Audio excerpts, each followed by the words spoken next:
Pour installer Bootstrap 4, donc il faut aller évidemment sur le site de Bootstrap, donc je vais le faire. Et puis la première chose à faire, hein, faites attention, c'est de prendre la version qui vous intéresse. En l'occurrence, on va prendre la dernière stable, donc l'Astus qui est ici. Donc la sélectionner pour pas faire d'impair. Voilà, une fois qu'elle est sélectionnée, vous allez évidemment dans la partie download, dans laquelle vous pouvez choisir un certain nombre de, comment dirais-je, de solutions type Bootstrap, soit installation locale, soit CDN, et éventuellement les sources. Alors si vous parcourez cette page de download, hein, vous voyez qu'ici vous avez la version compilée, donc c'est la version qu'on utiliserait évidemment si on l'installait localement.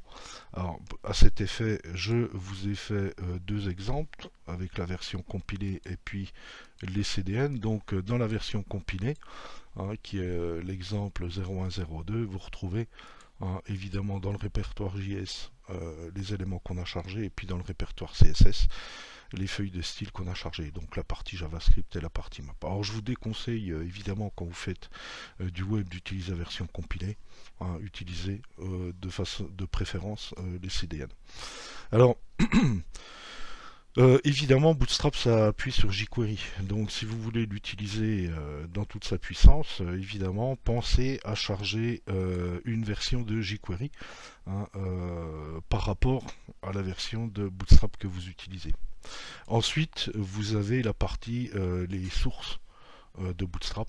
Si vous voulez voir comment il a été écrit ou contribuer à l'évolution de celui-là, vous pouvez toujours les chercher et les charger. Et puis vous avez la partie CDN de Bootstrap, donc la référence à des bibliothèques sur le web. Alors bon, ils vous mettent des codes d'intégrité, bon vous pouvez les copier-coller, si vous les mettez pas, ça marchera quand même.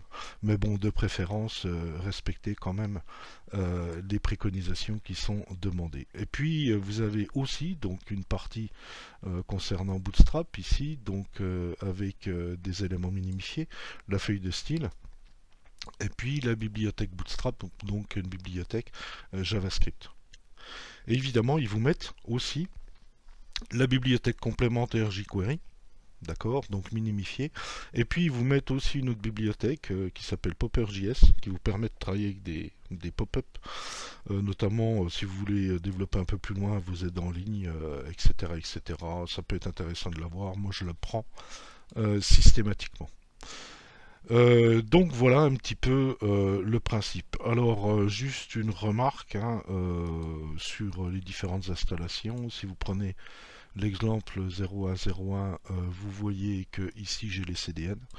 Donc faites attention à une chose, c'est que la bibliothèque jQuery, donc celle-ci, voilà, doit être placée évidemment avant la bibliothèque de Bootstrap.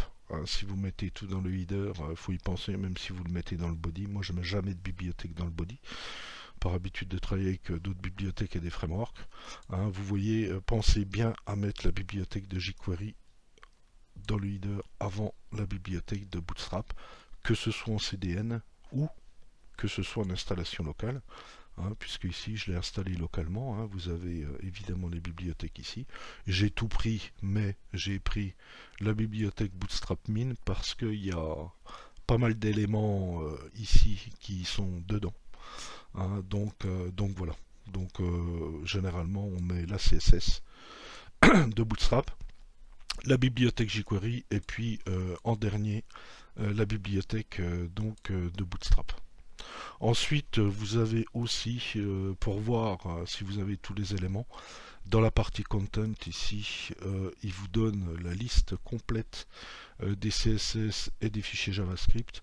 Et puis, il vous dit, par rapport au fichier CSS que vous allez utiliser, ce qui inclut et ce qui n'inclut pas. Vous voyez par exemple le Bootstrap Grid, il prend seulement le layout du système de grille Bootstrap qu'on verra plus tard. Etc., etc. Par contre, si vous prenez que le reboot, il ne vous prend pas les layouts, c'est-à-dire les mises en forme avec les conteneurs, etc., etc. Et vous avez la même chose, évidemment, avec les fichiers JavaScript. Et vous voyez systématiquement que jQuery n'est pas inclus. Alors que le Popper, si vous prenez le bundle sous cette forme-là, il est inclus. Alors que si vous le prenez sous cette forme-là, si vous prenez Bootstrap tout seul, sans le bundle, vous voyez, Popper n'est pas inclus. Dans tous les cas, jQuery n'est pas inclus. Donc voilà, grosso modo, l'installation, ça se passe très facilement. Et puis, au fur et à mesure des travaux dirigés, vous pourrez récupérer les codes que je vous mettrai en tant qu'exemple.